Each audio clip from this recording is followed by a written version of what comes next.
Welcome back to our channel, Perfectly Imperfect. If you're not yet subscribed, please do subscribe and become part of the family. Do hit that notification bar. My name is Muhammad Imad Abrams, and today we are going to be speaking about university applications. There's many things that I wanted to speak about, but just considering that we just got our results and we go into university, and the next cycle of university applications and the matriculants of 2021 will be going through the same process. I have a few friends that have been asking like a lot of questions, and I've just enjoyed helping them and advising them on what's the best way forward, because myself, I had to go through that, and now I understand everything much better. I am a first generation university student, and I just had to make use of like friends and programs that I took part in that really advised me how to go about the process and what everything meant.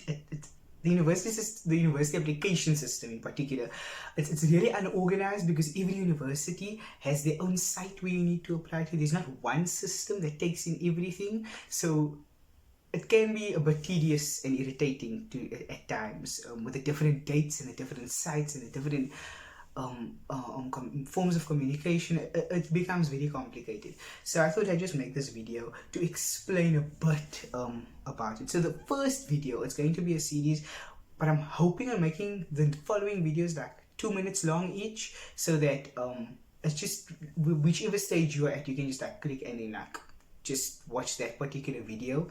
But this particular video is completely on things that I learned along the way or would have done differently. It's just like a tips video, so that before heading into the application process, you know exactly what you're getting into and you're prepared and you don't need to stress about anything, and it just becomes much easier. So firstly, let's just start on grade 11, right? Because people have been asking me this. So you need your grade 11 report, right? Universities make use of that particular report and base those particular results on whether they would like to accept you conditionally. Okay, so let's just say for now whether they'd like to accept you, because I'm going to go through what a conditional acceptance is and what a provisional acceptance is. Let's not overcomplicate it right now. So that is what they base it on for now, right? Your grade 11 results. And if you're in grade 11, you are lucky enough to have the opportunity to really excel in your results, so that it becomes easier when you're in grade 12. Because when you're in grade 12 and you weren't taking life that seriously in grade 11, it's going to be a lot of hard work to get yourself provisionally accepted, or at least just get accepted. Okay, so that's with regards to being grade 11, if you're in grade 11. Then, this is grade 10, grade 11, grade 12, or grade 9s.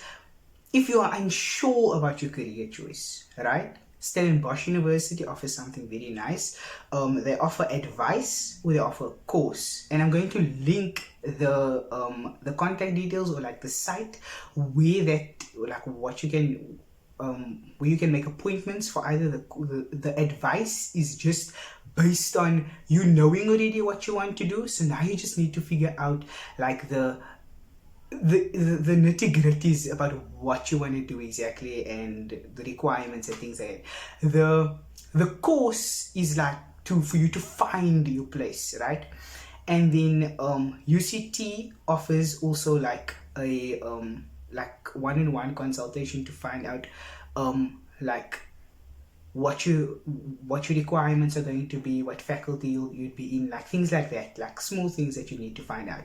And also I'd advise like go job shadowing, or because of Corona there's not really extracurricular activities, but that's what I did, and that's how I found what I wanted to study, by taking part in extracurricular activities and job shadowing. Like if you find accounting really interesting, then maybe email KPMG and like ask them if you could job shadow someone that is in the field that you are planning on going into. Now the next thing that I'd advise is that your documentation, please just get that in order. That would be phenomenal. Like I know you need like a lot of certified documents, and if you're very close to, like if you're in grade 12, this is only for grade 12s exclusively. and you're planning like the day before or 2 days before applications open, get all of your documentation. You don't have your grade 11 report anymore, try and get it by the school. If you make copies of your IDs or take pictures and get them certified. Most schools have the principal or deputy principal as a commissioner of oaths, and they can certify a document as long as you have the original and a copy, and they'll certify the copy that it is the original, right? So that's what I'd say. Get your documentation in order. I used to personally, because I used to frantically go around for information, and my friend advised me that make a folder on your computer and make a folder on your phone that exclusively has all the university things, like all of your documentation, your parents' ID numbers, your ID number, your address, everything. And you can just then simply copy and paste from a particular Word document. Like have it, and then you're in order, and you don't need to, because if you need to go around for that information for every university, because all the universities ask the same exact thing, it is so tedious. And if you have it, that just cuts down on time. So then you'll take like 30 minutes, 40 minutes to apply to a university, maybe less, because you just be copy and pasting every time. The first application will be a bit like hectic, but after that it'll get easy. I don't know if I should like make a Word document and like let you access it in the description, and I'll just like put all the things that they normally ask, and you can just fill it in, and then when the first one comes out, the first application, you can just copy and paste over all your information. So then the next thing, universities, like at least know where you want to go, and like know that's the university you'd like to be at. That is very important. Like I know I applied to CPUT, Stellenbosch, UCT, and UWC, and I knew for sure it was either going to be Stellenbosch or in the University of Cape Town. So know where you want to go, so that you know what you need to do. And this leads perfectly into the next discussion, which would be that you need to know your requirements. You need to know what you need, what percentages you need, how many points, and we'll go through the different parts of this, what is points, what is percentages, what is MBTs, all of these types of things in the next coming videos. But know the requirements, and the best way to know this would be to have a prospectus. And this is a document, I call it the prospectus, I don't know really what it's called, it just says prospectus on the cover page. All the universities call it that, but it's for prospective students that would like to attend the university.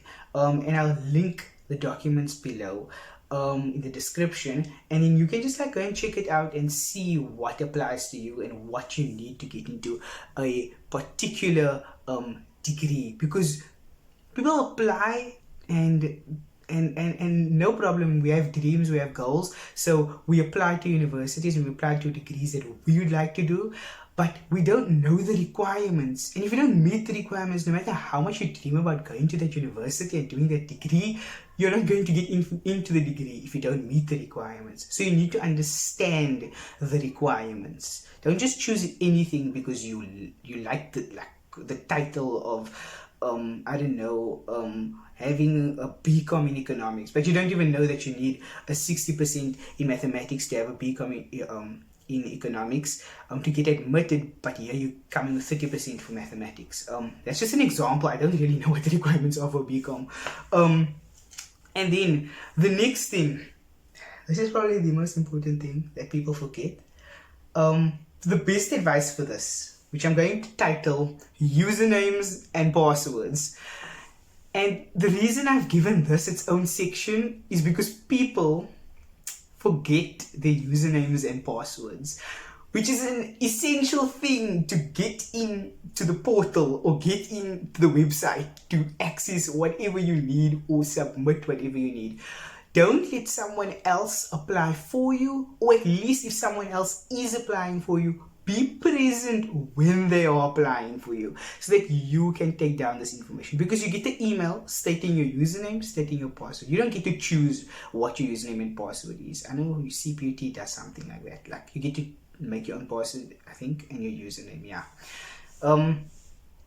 But most universities send you a username and a password. And if you forget that, then if you forget the username in particular, then there's no way. You're just not gonna get in. You're not get into the portal or the site. If you at least have the username, you have something. I know I forgot my Stellies password, and that was a mission to get back. But when you get it, write it down on a page and like put it up in your room, or like keep it in a file or something, or somewhere safe. Don't put it on your phone, because there's a possibility you might lose your phone. But put it where you can have access to it immediately, so that you can access things easily when you need them. Okay? Then, emails and portals. Now there's this thing called a student portal, or application status, they sometimes call it. I call it just a student portal. But these things have all of your information. Every key piece of information that you need. Okay?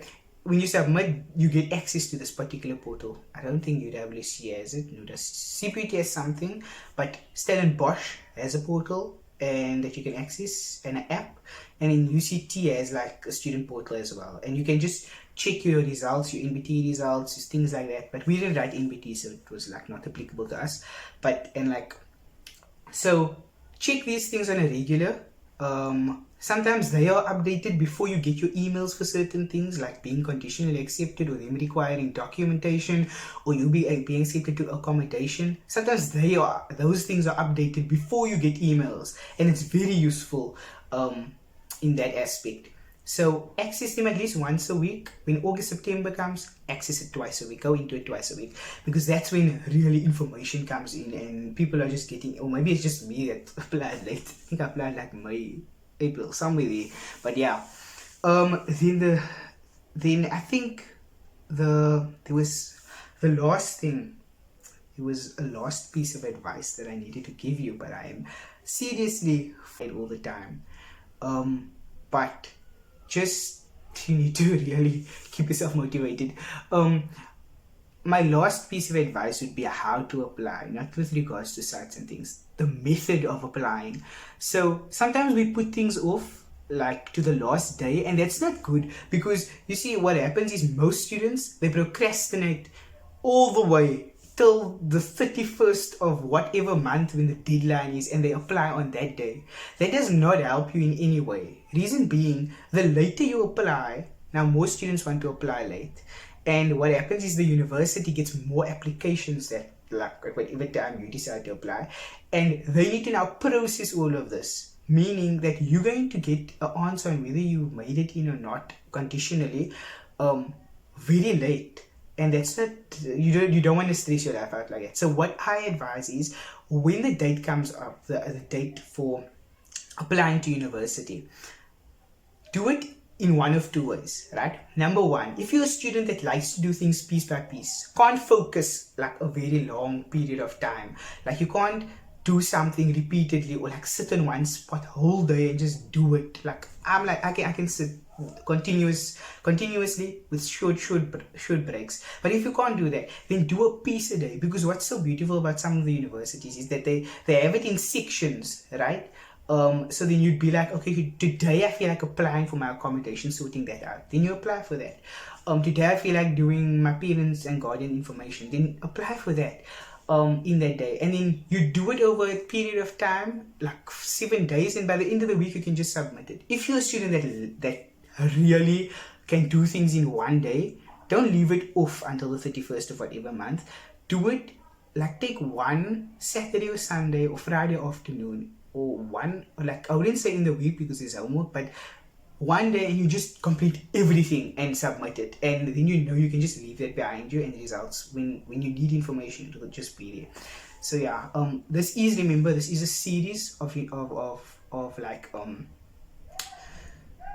episodes on the same, on not the same thing, but the same topic, different aspects of university, and how to apply to them properly. So yeah, this is just